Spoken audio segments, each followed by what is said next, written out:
Greetings, brothers and sisters. What is up? Welcome back to yet another one from us. We are trusting and hoping and believing that all is well with you. We are coming to you with news from Niger. Beautiful news that we're always advocating for our own African languages, our own cultures, our own traditions, and really going back to our roots and finding out who we are as an African people and embracing that so that we can go back to authentically being ourselves. Niger has set an example with regards to that, and right now they have officially launched Hausa as its national language and demoted French to a working language. What beautiful news. So this is what is happening, brothers and sisters. Hausa becomes Niger's national language and French has been demoted to working language. The Refoundation Charter, which includes these changes, was published in Niger's official journal, and copies of the document were shared by journalists and internet users. French lost its official status after the 3 AES countries left the International Organization of la Francophonie. The charter was promulgated and will be executed as state law by a decree issued by Tiani on March 26. The decree also officially appointed General Tiani as President of the Republic for a 60-month transition period. Five good years. 5 good years. So guys, let me tell you about these countries. Like we're always saying that when the French came to Africa, they wanted to uproot everything that you are as an African, put whatever they want as a French, and leave you as a slave. So you don't know your language, your culture, you are slave to them. Like the way even the British would take slaves to the Americas and ensure that you have nothing within you.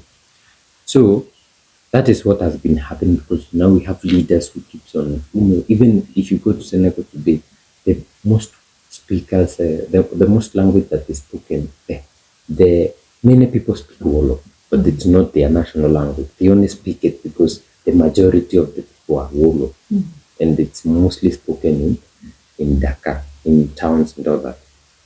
But it's not a national language.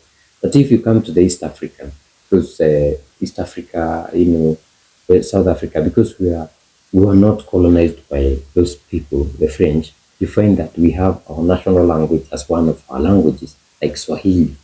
Then we have the English as working language. So these guys are like waking up the reality that we had lost a lot, and that's why they are bringing back their language, and kudos to them. This is a very beautiful thing, because I'm sure it will be taught in school, or children will be taught using that language, which is their own mother language. Yeah, and at home they should be encouraged to speak that language. There's an African mentality that I've always hated, where kids are encouraged to speak these working languages at home. Yeah. Like you will really bombard a child with English day in, day out when they're at school and they're at home. Just for what? And you hear parents saying, I want her to be competitive at school, I don't know what, at work. We are trying to build grammar, not knowing that if that child could have learned their official language, their mother tongue, it would be very much easy for them to learn other languages. I think that's the reason I'm finding it easy to learn other languages, right? Yeah, because I have grasped my mother tongue very well. And when it comes to these other languages, I always compare. This sounds more like this word in my language. So it usually becomes easier. And the thing about African languages, they are very much related. And as you can see here, Hausa is roughly spoken by 50 million speakers, primarily in the northern Nigeria and southern Niger. Same thing that we have with Swahili, more than 200 million speakers of Swahili. And if we were to encourage Africans to speak these languages, it could have been easy even for us as Southern Africans, East Africans, to learn a largely spoken language in West Africa, and the same for them to learn Kiswahili. So that when you travel, it makes it easier, and eventually maybe find one language that would be officially an African language, of which I know a lot of people have always had an argument when it comes to having Swahili or selecting one language, one African language to become an African language. But eventually we need to get there, because now Swahili was declared as one of the national languages of the AU. But with the current leaders that we have who don't Have you seen any implementation on that? No, even in the East African community meeting, sometimes ago it was Swahili and all that, but now it came and they had now to use English. I don't know what. It should be Swahili. Museveni from Uganda speaks Swahili. Yes. Kagame who understands East Swahili. African. The rest can learn. We need to look at the future. I'm just wondering which one SADC would choose if we were to choose which language to go with. This is Zulu. I don't know. Now you know you choose that which is cross-border, that most people can speak across the border. Yeah, that one will be a challenge for Southern Africa. It goes with the cross-border. Like, for example, if you look at Swahili, it's Kenyan, it's Tanzania. Uganda. No, Uganda have to learn. Congo are learning. But we have a lot of Ugandans speaking Swahili. They learned. It's like, I learned. But if you look at the original speakers, they are Kenyan, Tanzania. The coastal people. Yes. But you cannot say that the original Swahili speakers have a bigger population than Kikuyu or Luya.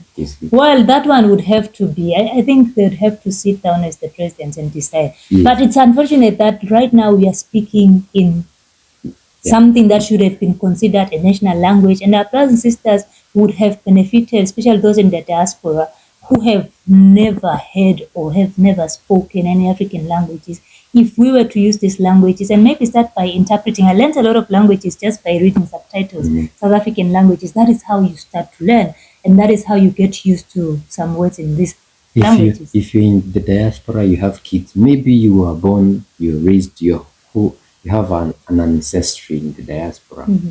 I think it's very nice if you start by advising your kids or introducing them maybe to Swahili or Hausa, because in the future, Africa will be the future.